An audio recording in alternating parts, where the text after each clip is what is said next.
मित्रों, मैं doctor Satish sir अपने YouTube चैनल पर आपका स्वागत एवं अभिनंदन करता हूं। आज मैं डिस्कस करूंगा समाजशास्त्र क्या है, समाजशास्त्र की विषय वस्तु क्या है, समाजशास्त्र की उपयोगिता क्या है और समाजशास्त्र का विकास भारत के परिप्रेक्ष्य में और विश्व के परिप्रेक्ष्य में कैसे देखा जा सकता है, इसकी उपयोगिता किस परिप्रेक्ष्य में देखी जा सकती है। तो डिस्कस हम करते हैं कि समाजशास्त्र का परिचय एक विषय वस्तु के रूप में कैसे देखा जा सकता है। तो देखते हैं समाजशास्त्र का परिचय।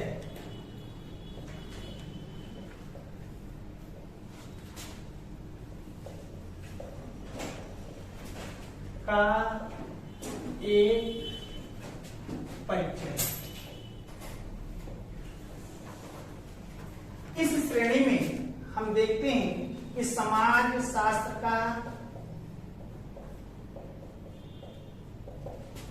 का विकास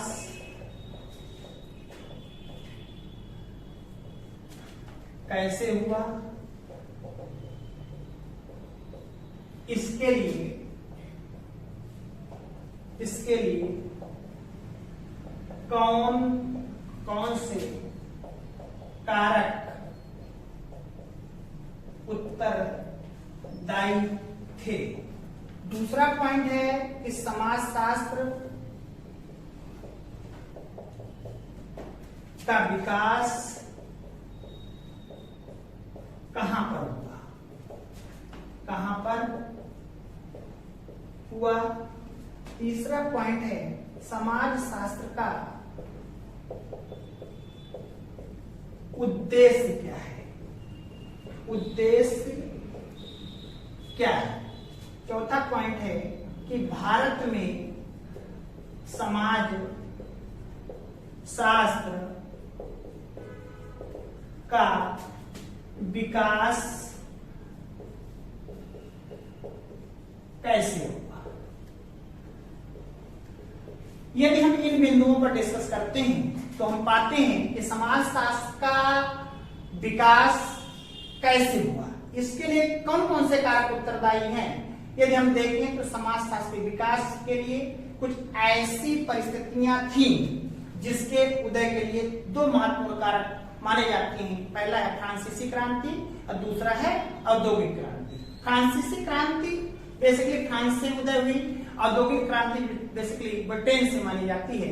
फ्रांसीसी क्रांति का मुख्य उद्देश्य था समानता, स्वतंत्रता एवं बंधुता, जिसके आधार पर फ्रांस में जो विभेदीकरण देखा जा रहा था, उच्च और निम्न वर्गों का विभाजन देखा जा रहा था, उसको पाटने का प्रयास किया गया, जिसके माध्यम से फ्रांसीसी क्रांति देखी गई। फ्रांसीसी क्रांति का मुख्य उद्देश्य था स्वतंत्रता, समानता एवं बंधुत्व, जिसके आधार पर ये देखा गया कि कैसे समाज में परिवर्तन लाया जा सकता है। परिवर्तन के कारक सामाजिक भी हो सकते हैं, आर्थिक भी हो सकते हैं, राजनीतिक भी हो सकते हैं, धार्मिक कारक हो सकते हैं और तात्कालिक कारक बौद्धिक वर्गों का उदय माना जा सकता है, जिन्होंने इस बात पर बल दिया कि क्यों ना हम जो वहां की सरकार है, जो विभेदीकरण के स्तर पर कार्य कर रही है और विलासिता में डूबी हुई है, यदि उसको उखाड़ फेंका जाए और नई लोकतांत्रिक प्रक्रिया के तहत ऐसे सरकारों का चयन किया जाए जिससे समाज में परिवर्तन देखा जा सकता है। उसी समय औद्योगिक क्रांति के माध्यम से इस बात पर बल दिया गया कि जैसे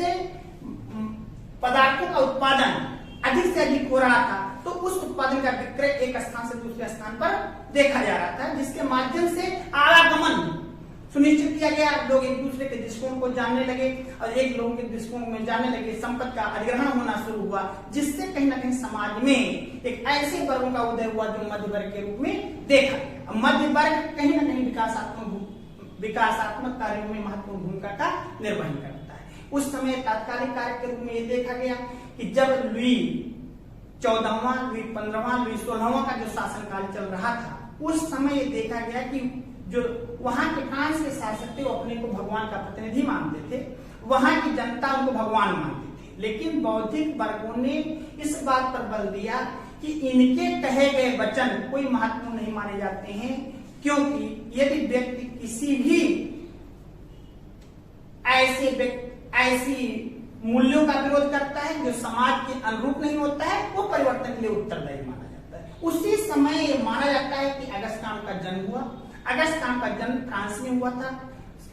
उन्होंने इस बात पर बल दिया कि यदि इन विरोधाभास के बाद फ्रांस में जो गतिविधियां उभर करके सामने आई, उनमें बहुत सारे ऐसे परिवर्तन थे जो समाज को विघटन की तरफ ले जा रहे थे। उन्होंने इस बात पर बल दिया कि एक ऐसा विज्ञान होना चाहिए जो समाज का वास्तविक विश्लेषण करे और समाज का व्यवस्थित अध्ययन करे। इसीलिए कहा जाता है कि अगस्ट काम्ट पहले समाजशास्त्री हैं जिन्होंने समाजशास्त्र के उदय में महत्वपूर्ण भूमिका का निर्माण किया। इसीलिए समाजशास्त्र को फादर ऑफ सोसाइटी के नाम से जाना जाता है। इनके गुरु थे सेंट साइमन, जिन्होंने सबसे पहले इस बात पर बल दिया था कि समाजशास्त्र का व्यवस्थित विश्लेषण किया जाना चाहिए, वैज्ञानिक विश्लेषण किया जाना चाहिए, जिससे समाज शास्त्र का व्यवस्थित अध्ययन किया जा सके, समाज का व्यवस्थित विश्लेषण किया जा सके, ताकि समाज में उत्पन्न समस्याओं का प्रभावी तरीके से निदान किया जा सकता है। इसीलिए अगस्ट काम्ट के गुरु सेंट साइमन थे, जिन्होंने एक आधारशिला तो रखी कि समाजशास्त्र का वैज्ञानिक विश्लेषण किया जाए, लेकिन वास्तविक स्वरूप अगस्ट काम्ट के द्वारा दिया गया। इसलिए अगस्ट काम्ट को फादर ऑफ सोशियोलॉजी के नाम से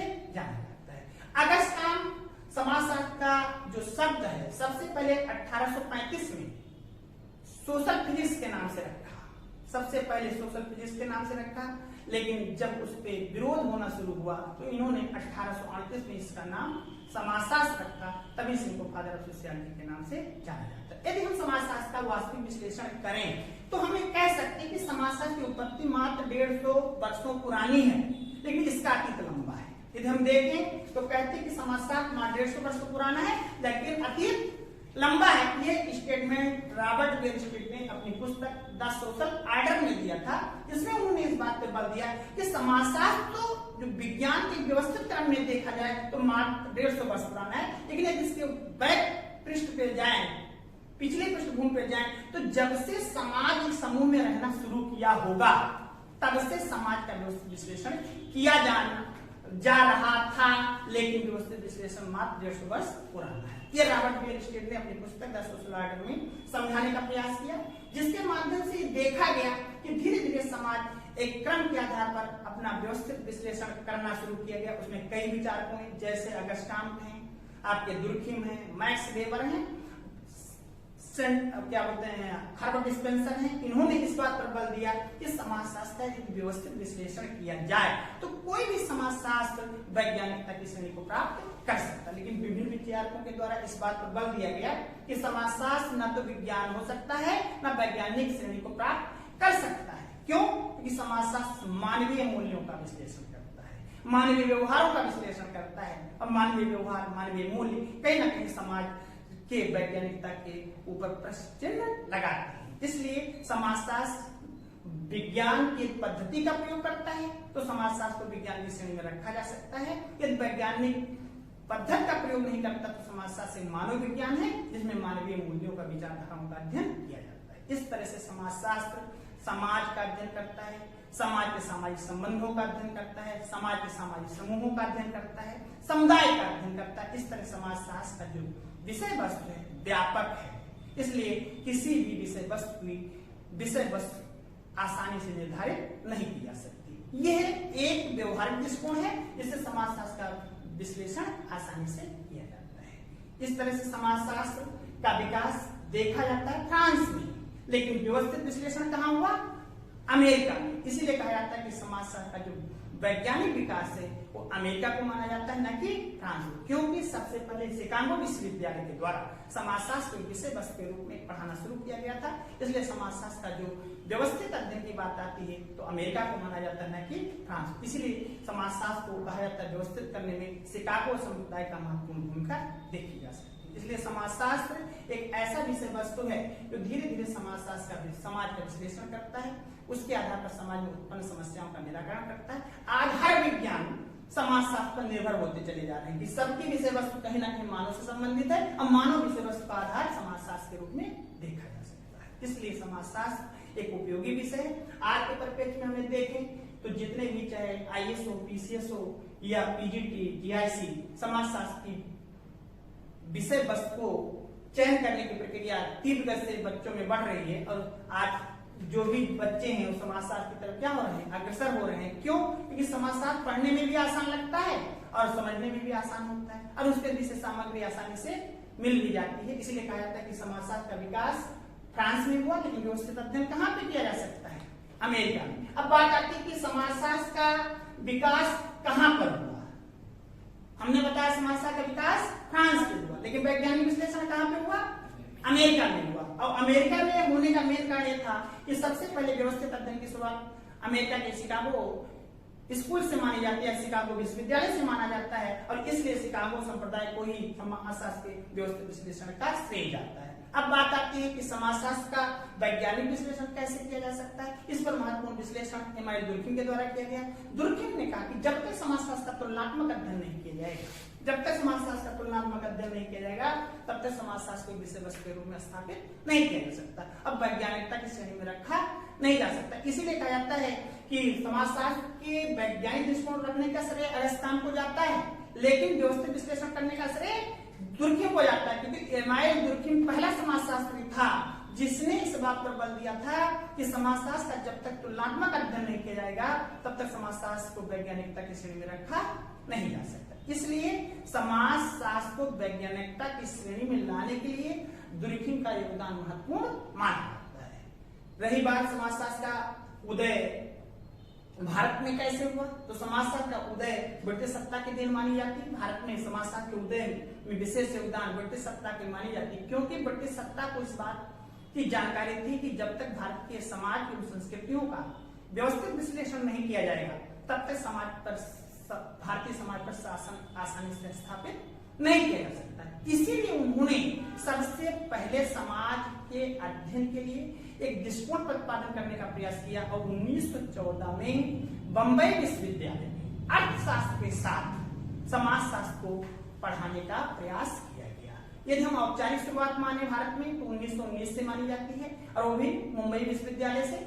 और मुंबई विश्वविद्यालय से भारत में समाजशास्त्र की औपचारिक शुरुआत मानी जाती है। और यदि भारत में समाजशास्त्र के जनक की बात की जाए तो जीएस घुरिये को माना जाता है, जिन्होंने समाज को व्यवस्थित विश्लेषण, समाजशास्त्र का व्यवस्थित विश्लेषण भारतीय समाज के परिप्रेक्ष्य में भारत में किया, उस जीएस घुरिये को माना जाता है। यदि हम ब्रिटिश समाजशास्त्री की बात करें तो जीएस के घुरिये से पहले पिटरिंग गिडिंग्स, जिन्होंने भारत में सबसे पहले समाजशास्त्र के विषय को स्थापित करने का प्रयास किया था, इसलिए भारत में समाजशास्त्र का जनक की बात करते हैं तो पिटरिंग गिडिंग्स को माना जाता है। अगर भारतीय समाजशास्त्री की बात करते हैं तो जीएस घुरिये हो जाता है। हमेशा प्रश्न आपके यहाँ पूछा जाता है कि भारत में समाजशास्त्र को स्थापित करने का श्रेय किस समाजशास्त्री को जाता है, तो आप इस बात पर बल देंगे कि पिटरिंग गिडिंग्स इसका एथेंटिक आंसर होगा, न कि जीएस घुरिये। यदि बात हम करते हैं कि किस भारतीय समाजशास्त्री के द्वारा भारत में समाजशास्त्र का व्यवस्थित विश्लेषण किया गया, तो अब हम जीएस घुरिये के परिप्रेक्ष्य में जाएंगे, क्योंकि वो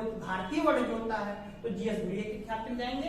और यदि वो ब्रिटिशर्स की बात करता है तो पिटरिंग गिडिंग्स के ख्याति में जाएंगे, क्योंकि जीएस घुरिये ने 1952 में इंडियन सोशियोलॉजिकल सोसाइटी की स्थापना 1952 में की थी, जिसमें भारतीय समाज का विश्लेषण किया जाता है, उन पर अनुसंधान किए जाते हैं, उन समस्याओं का निदान किया जाता है, जिससे समाजशास्त्र के परिप्रेक्ष्य में इसका अध्ययन किया जा सकता है। इस तरह से समाजशास्त्र का परिचय इस परिप्रेक्ष्य में देखा जा सकता है। और फिर इसके बाद हम पर्टिकुलर एक एक टॉपिक पर डिस्कस करेंगे, जैसे समाजशास्त्र का की परिभाषाएं क्या हैं, समाजशास्त्र की मूल अवधारणाएं क्या हैं, समाजशास्त्र का जो डिवीजन है, जैसे हम कहते हैं कि औपचारिक और अनौपचारिक संबंध होते हैं, दो तरह के स्वरूप होते हैं, जैसे फॉर्मल है, इनफॉर्मल है, स्वरूपात्मक संप्रदाय, औपचारिक संप्रदाय क्या है, तो इस पर हम अध्ययन अगली क्लास में करेंगे।